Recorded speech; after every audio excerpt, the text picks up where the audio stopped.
الحمد لله رب العالمين والعاقبة للمتقين ولا عدوان إلا على الظالمين والصلاة والسلام على أشرف الخلق والأنبياء والمرسلين أما بعد. دوستان گرامی، باید ما و شما شکرگزار باشیم، از الله سبحانه و تعالی شکرانه کنیم که ما مسلمان هستیم، ایمان داریم. شکرانه پروردگار را باید بکنیم که ما بت پرست نیستیم، آتش پرست نیستیم، زردشتی نیستیم، یهود و نصارا نیستیم. یعنی ما ایمان داریم به رسالت پیغمبر صلی الله علیه و سلم و به یگانگی الله سبحانه و تعالی و به این دین اسلامی که رسول اکرم صلی الله علیه و سلم برای ما و شما آورده است. ما به همین که ایمان داریم، این یک نعمت بزرگی است که هر کس این نعمت را ندارد. حتی کسانی که در زمان رسول اکرم صلی الله علیه و سلم زندگی میکردن و رسول خدا را هم دیدن، بعضی آنها ایمان نآوردن، داخل جهنم گشتن. یعنی این نعمت به اندازه نعمت بزرگ است که ما باید قدر آن را بدانیم. ما در یک جامعه تولد شدیم که همه مسلمانند. پدر ما مسلمان بود، بابای ما مسلمان بود و ما الحمدلله هم مسلمان هستیم و فرزندهای ما و شما که کلان می شوند در زیر تربیه اسلامی، این یک نعمت بزرگ است که حتی گفتیم کسانی که با رسول اکرم صلی الله علیه و سلم در یک جا زندگی میکردند، آنها از این نعمت برخوردار نبودند. بعضیها داخل جهنم گشتند، کافر شدند، ایمان نآوردند به رسول اکرم صلی الله علیه و سلم. پس باید که ما قدر این نعمت را بدانیم. دین اسلام یگانه دینی است که الله سبحانه و تعالی آن را برای بندگان نازل کرده است. از حضرت آدم علیه السلام آغاز کرده تا رسول اکرم صلی الله علیه و سلم، تمام پیغمبران به دین اسلام دعوت کردند. چون که الله سبحانه و تعالی می فرماید این الدین عند الله الاسلام، یگانه دینی معتبر در نزد الله سبحانه و تعالی این دین اسلام است. و حضرت ابراهیم علیه السلام هنگامی که فرزندان خود را وصیت میکرد با یعقوب علیه السلام، آنها هم فرزندان خود را به همین نصیحت میکردند که مسلمان باشند، بر دین مبین اسلام همیشه دوام بدهند و تا دم مرگ باید مسلمان باشند. وصیت آنها همین بود. ولی بعضی از گروه ها، یهودی ها و نصرانی ها، اینها کتاب های آسمانی را گرفته تحریف کردند و به خواست خود هر چیزی که خواستند در آن کتاب ها نوشتند و به همان کتاب آسمانی که از جانب الله سبحانه و تعالی بر موسی علیه السلام و عیسی علیه السلام که نازل شده بود، به آن کفر ورزیدند.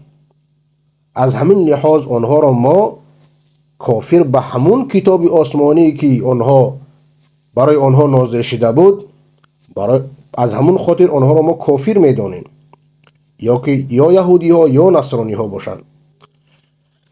و یگانه دینی که تحریف نشده است و الله سبحانه و تعالی او را تا به روز قیامت نگاه می‌دارد، این دین مبین اسلام است. انا نحن نزلنا الذکر و انا له لحافظون. الله سبحانه و تعالی می‌فرماید که ما این قرآن را نازل کرده ایم و ما این قرآن را حفظ میکنیم. یعنی هیچ کس امروز نمیتواند که یک حرف در قرآن کریم اضافه کند، چی برسد به یک کلمه. یعنی یک حرف اگر کسی در آیت های قرآنی زیاد بکند، ما به صدها هزار، ممکن به میلیون ها حافظ قرآن داریم. هرگز کسی نمیتواند که یک حرف در آن اضافه کند.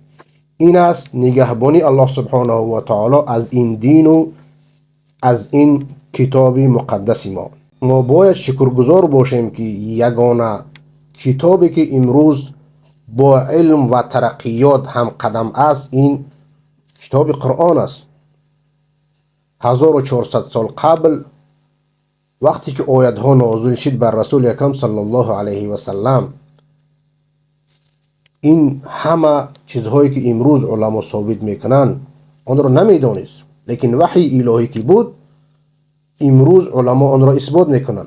مثلا همین تکوین جنین، یعنی خلق پیدایش طفل در شکم مادر، مرحله های آن را در قرآن کریم ذکر کرده بود 1400 سال قبل و امروز علما اثبات کردند که هر چیزی که در قرآن کریم آمده است همان گونه است. یا اینکه ترکیش بزرگ، الله سبحانه و تعالی 1400 سال قبل آیت نازل کرده بود که ان السماوات والارض كانتا رتقا ففتقناهما، نه آسمان ها و زمین با هم یک جا بودند و ترکیش صورت گرفت که آنها را چیز کرد، از هم جدا کرد.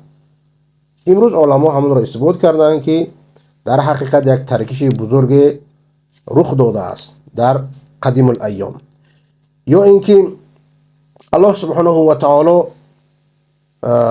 در قرآن کریم آیتی نازل کرده بود که وجعلنا من الماء كل شيء حی، ما از آب همه جانوران را زنده گردانیده ایم. یعنی هر مخلوقی که در روی زمین هست جان دارد و زنده است، اون در جسم آن آب وجود دارد، یعنی سبب اصلی زنده ماندن آنها آب است.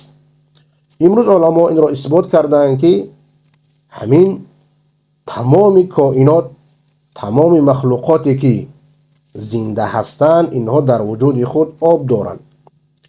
یا که آیتی که الله سبحانه و تعالی گفته است و السماء بنیناها بأیدی و انا لموسعون، ما آسمان ها را خلق کرده ایم و روز تا روز این آسمان ها در گسترش هستند، یعنی روز تا روز بزرگ می شوند. امروز علما آن را اثبات کردند که آسمان ها و ستاره ها روز تا روز بزرگ می شوند و زیاد می شوند. همه این آیت ها را الله سبحانه و تعالی 1400 سال قبل بر پیغمبر صلی الله علیه و سلم نازل کرده بود و امروز علم آن را اثبات می کند که هر سخنی که در قرآن کریم آمده است اینها با علم و ترقیات امروزه با هم همگام هستند، با هم یک جا قدم میزنند. یعنی هیچ کتاب آسمانی نمیتواند در مقابل علم و ترقیات امروزه همگام باشد. اگر از تورات و انجیل و یا کتاب‌های دیگری که آسمانی بودن و آنها تحریف شدن، اگر آنها را بیاریم در مقابل علم بگذاریم یک مسئله خنداور می باشد. پس معلوم می گردد که یگانه دین حق در روی زمین این دین مبین اسلام است و یگانه کتابی که امروز الله سبحانه و تعالی آن را نگاه داشته است و کتاب حق است این کتاب قرآن کریم است و ما باید شکرانه کنیم، باید شکرگزار باشیم که الله سبحانه و تعالی ما و شما را مسلمان خلق کرده است، ما و شما را به دین مبین اسلام مشرف گردانیده است. چگونه ما شکرگزار باشیم؟ اولا اینکه به زبان باید بگویی که من شکرانه میکنم که مسلمان هستم و به دل اعتقاد داشته باشی که صدقاً که تو مسلمان هستی و این شکرانه را در عمل باید نشان بدهی. یکی از سخنهایی که مسلمان باید هر صبح و شام آن را ذکر کند و بگوید با زبان خود این است که حدیثی داریم از ابی سعید خدری رضی الله تعالی عنه روایت میکند که رسول اکرم صلی الله علیه و سلم فرمودند هر کسی بگوید که رضیت بالله ربا و بالاسلام دینا و بمحمد صلی الله علیه و سلم نبیا و رسولا، هر کسی که هر صبح و شام این سخنها را بگوید جنت برای او واجب میگردد. این یک حدیثی صحیح است. یعنی تو